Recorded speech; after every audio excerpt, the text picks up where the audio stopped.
Hidup adalah tentang mewujudkan mimpi-mimpi. Usaha dan kerja keras menjadi dua hal yang tak bisa lepas dalam hal ini. Mumpung masih muda, mumpung otot dan otak belum seserius itu memikirkan tanggung jawab, berkelanalah. Jelajahlah dunia, taklukkanlah angkasa, temukan dan buatlah jati dirimu benar-benar berkibar di cakrawala.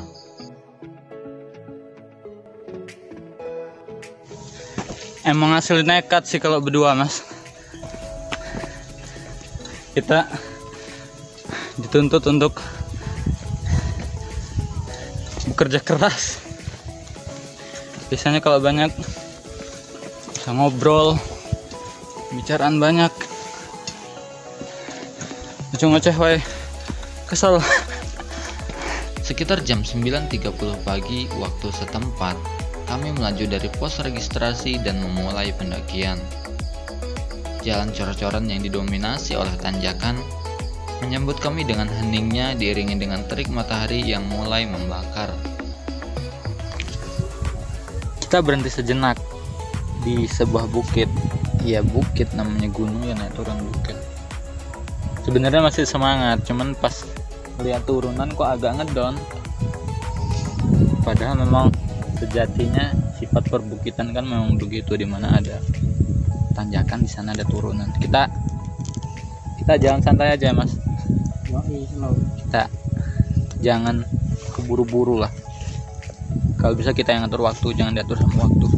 Kita itu liburan sambil ngevlog walaupun nggak ada yang nonton. Menurut beberapa kawan yang pernah kesini, pendakian Gunung Pesagi via Bahwai dapat memakan waktu sekitar 8-9 jam perjalanan.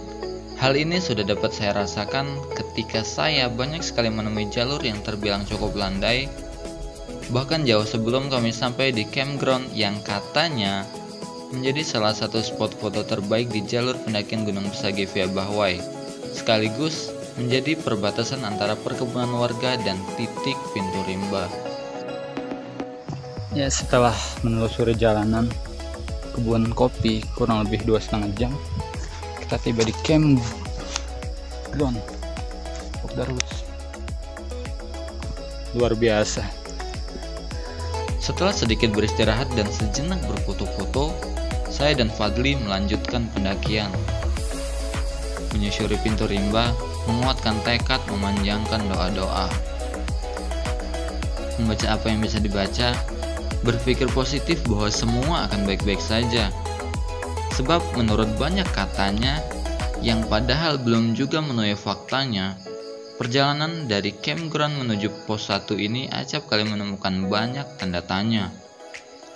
Apapun itu, bismillah, bersamanya tak ada jalan buntu. Ini kita berhenti di antara pintu rimba ke pos 1 karena memang jalurnya lumayan tinggi. Sangat ekstrim, everybody. Sangat ekstrim, sangat luar biasa. Ini kali pertamanya saya jalan bersama Bapak kurir JNE, kurir ekspedisi ternama, Bapak Joni Iskandar. Bapak Joni, kira-kira apa motivasinya itu bisa mendaki pakai seragam kurir itu, Mas? Jadi berawal dari beberapa video yang di TikTok itu, mereka emang mendaki kadang pakai Shopee Express, pakai apa? Oh, pakai ekspedisi lah ya. Terus kepikiran kayak, oh iya juga, aku pakai baju JNE, nanti ketemu orang, mas yang pesan paket jauh, yang guys ongkir, ini itu. Mas, ini paketnya. Nah, buat kalian lemas tapi harus tetap semangat. Buat kalian yang suka pesen, suka ngeluh kalau beli barang ada ongkirnya, bangsat, coba jadi kurir. Capek mencari alamat yang belum tentu ketemu di siang hari panasnya, nauzubillah, belum lagi debu-debu. Waktu ketemu kalian marah-marah karena barang tidak sesuai. Kalian kenapa marah sama kurirnya? Komplain ke tokonya. Kalian ini kacau sekali. Selain hobi, saya dan Fadli juga memang bekerja dalam satu ekspedisi yang sama. Bedanya, saya sudah ter-PHK karena adanya pengurangan karyawan. Fadli masih bekerja bahkan sampai saat ini, saat video ini dapat kau saksikan. Namanya juga roda kehidupan. Kalau tidak berputar dan tidak menemui perubahan, tidak berjalan namanya. WKWK. Ayo, nggak lama lagi tuh. Nggak lama lagi, 5 jam 5 lagi. jam lagi. Enggak lah. Paling kuat Paling 10 jam. Bukan 5 jam, paling 10 jam. 5 jam lagi paling. Pos 1 ya? 15 menit lagi. Itu di gubuk sini tapi gubuk sini. Pos 1? Bukan. Berapa jam lagi? Berapa jam? Sekitar pira ya? Sekitar 20 menit lah, 20 menit. Tekan lah, tekan. Hah? Tekan. Tekan ngano kuwi seng ngono tok. Gubuk baru. Lah iki ku wong Jawa to ternyata. Alah, Jawa. Alah, temu dulur kan. Bawa apa ini, Mas? Apa gur pakaian, air, kompor. Wih, nyeker iki. Kok ngendi? Kok ngendi? Kota Bumi aku, Mas. Wih, kota bumi oke tenan sing ngomong kota bumi ya. Wis aku di Kota Bumi berarti. Kayak kota sampean ngendi sing iki? Aku Padang Ratu, Lampung Tengah. Oh, Lampung Tengah. Lah sampean? Ngisor kene. Bahwae. Kayak mesuji kayak wong sitok kayak. Wih, Wih deh. aduh temen ujung mengujung. Sangar. Kayak tempor tapi kayak. Ngopor montoran wae wingi munggah. Wes montoran teko kini iki, tapi sik gempor. Rumah aku kok ngisor.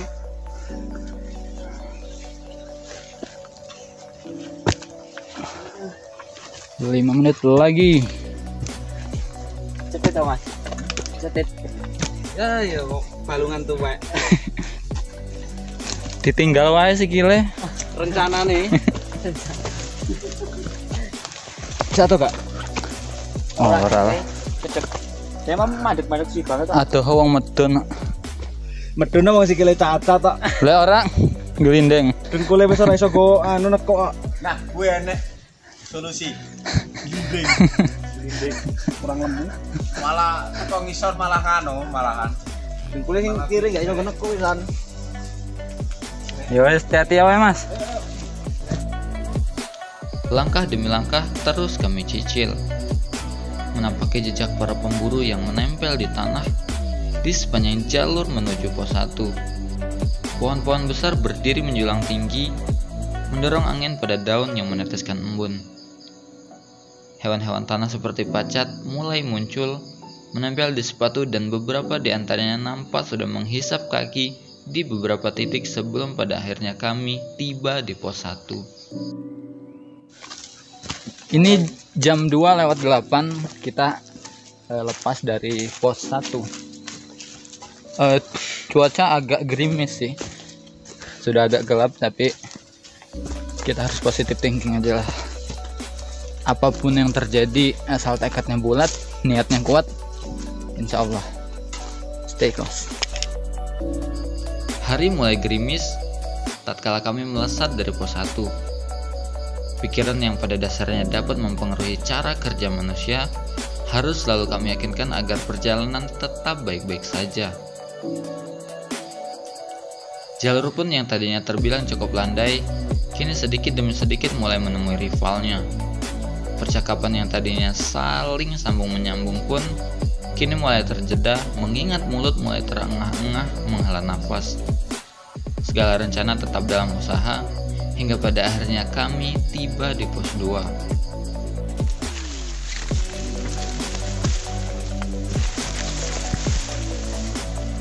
Allah Robbi. Jam 15.57. Hampir jam 4 kita sampai di pos 2. Mendung, cuaca mendung. Semangat yang tadinya tak terbendung kini mulai pundung. Tapi bagaimanapun cerita ini belum bersambung, masih panjang perjalanan. Setibanya di pos 2, kami langsung melaksanakan sholat asar sekaligus merangkap sholat zuhur yang sempat tertinggal. Meskipun ini telat, Semoga saja situasi dan kondisi dapat diterima sebagai alasan yang logis. Bukankah lebih baik telat daripada tidak sama sekali? Setelah melalui banyak pertimbangan, tadi juga ditemui burung yang viral bukan viral sih, maksudnya memang jadi fenomena di Gunung Pesagi. Akhirnya kita diyakinkan untuk naik sampai ke Pematang 1 jam kali ya. 1 jam. Ini jam 5, nanti mungkin maghrib sampai Pematang. Puncak. Entah jam berapapun itu, yang terpenting adalah semoga selamat sampai tujuan. Amin. Dan kembali Dengan selamat. Mantap sekali. Mengingat hari sudah hampir maghrib, saya mengajak Fadli untuk mendirikan tenda dan bermalam di pos 2. Namun setelah melalui banyak pertimbangan disertai sedikit perdebatan, kami memutuskan untuk melanjutkan perjalanan. Jalur yang tadinya hanya tentang tebing dan pepohonan saja, kini disertai tali temali dan jurang dalam di sisi kanan dan kirinya. Kita sekitar 10-15 menit lagi sampai di Pematang Panorama Pesagi. Secara kilometer, jarak antara pos 2 ke Pematang ini lebih dekat daripada pos 1 ke pos 2, cuman memang banyak jalurnya yang lebih terjal. Jalurnya sangat tinggi-tinggi, kebanyakan pakai tali, saking tingginya tadi. Buat kawan-kawan yang mungkin nanti mau berencana ke Pesagi ya, siapkan aja fisik dan mental yang kuat. Apalagi buat yang belum pernah sama sekali kayak saya nih, nekat berdua. Ya apapun itu, semoga berhasil. Semoga selamat sampai tujuan. Mantap. Entah rezeki, anugerah ataupun suatu keberkahan, selaku orang yang menyukai momen matahari tenggelam, diberikan kesempatan untuk memandangi indahnya ciptaan Tuhan adalah hal yang membuat rasa syukur bisa benar-benar dipanjatkan. Allahu Akbar, Allahu Akbar, Allahu Akbar, Allahu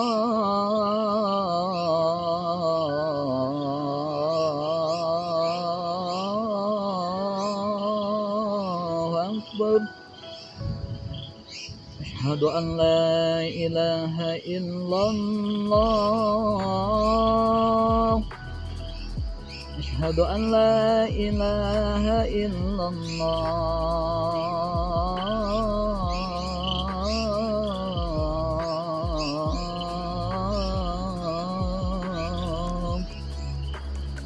Asyhadu anna Muhammadur Rasulullah. Asyhadu anna Muhammadur Rasulullah.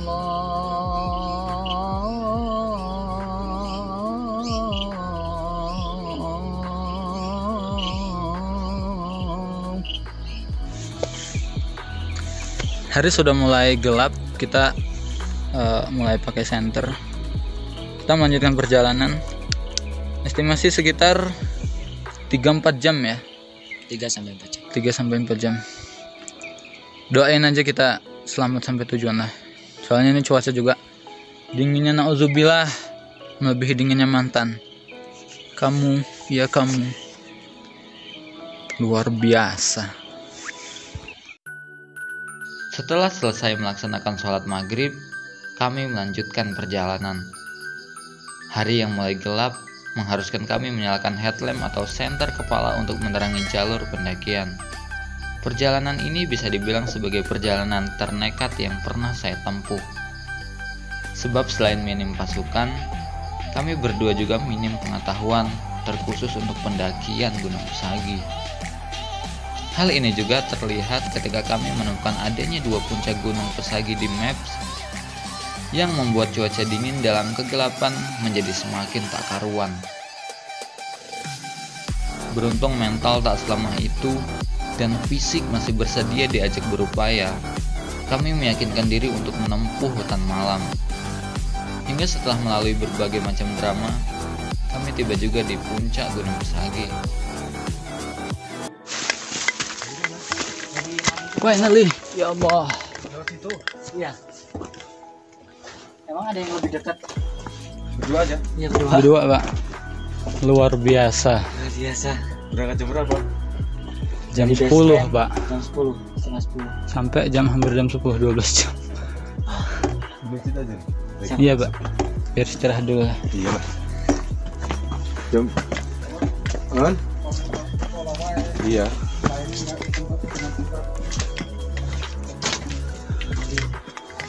Finally, man. Puncak Pesagi.